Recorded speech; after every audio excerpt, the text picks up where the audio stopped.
Assalamualaikum warahmatullahi wabarakatuh. Alhamdulillahirrabbilalamin. Segala puji bagi Allah Subhanahu wa Ta'ala yang telah memberikan kita nikmat iman, nikmat Islam, serta nikmat kesehatan sehingga kita masih diberikan kesempatan untuk belajar dan menuntut ilmu hingga saat ini.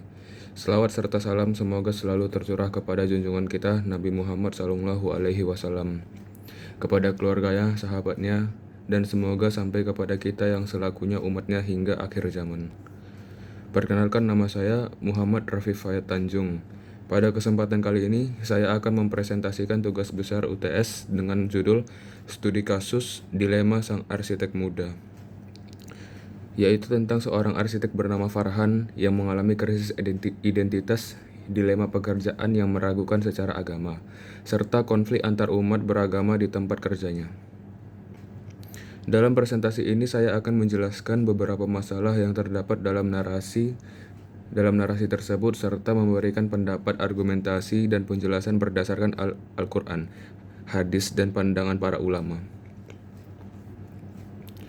Yang pertama yaitu masalah krisis identitas dan tujuan hidup.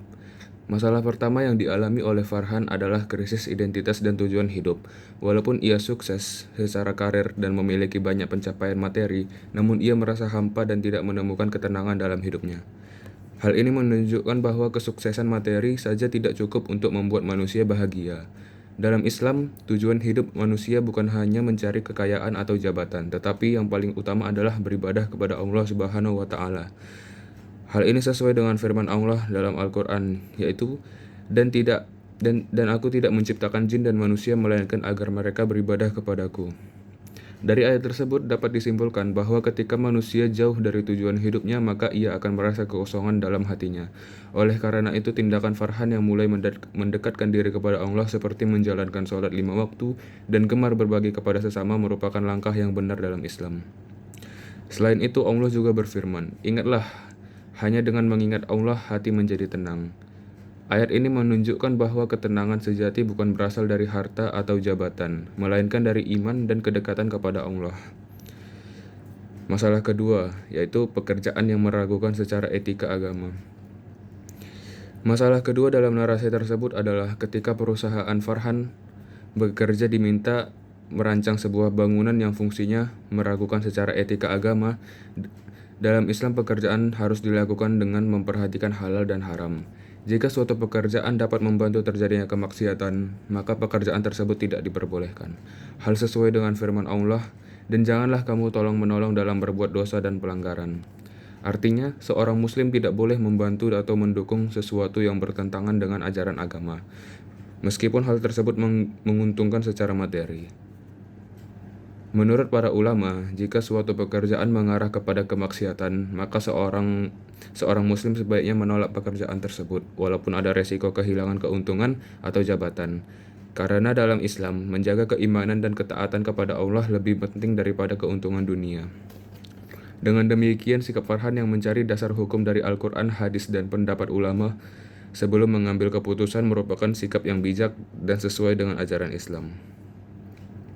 Masalah ketiga yaitu konflik antar umat beragama.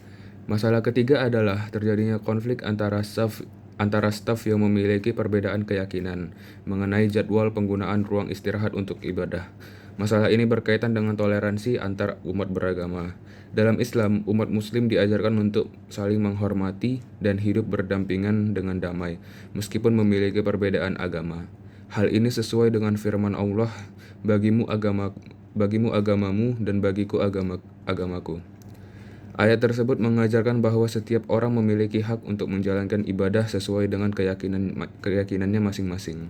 Sebagai seorang pemimpin, Farhan harus bersikap adil, bijaksana, dan menghormati semua pihak.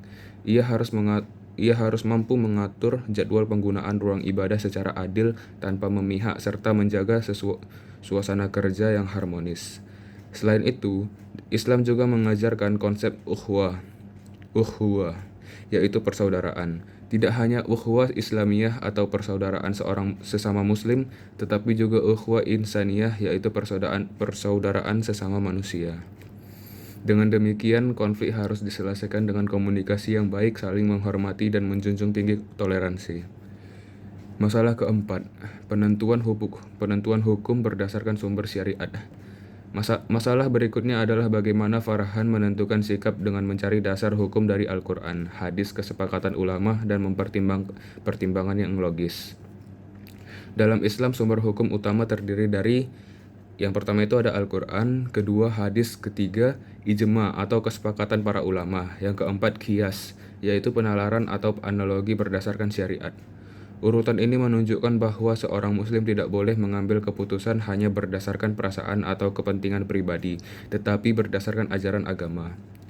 Sikap Farhan yang mencari referensi dari sumber-sumber hukum Islam menunjukkan bahwa ia berusaha menjadi seorang muslim yang taat dan bertanggung jawab dalam mengambil keputusan.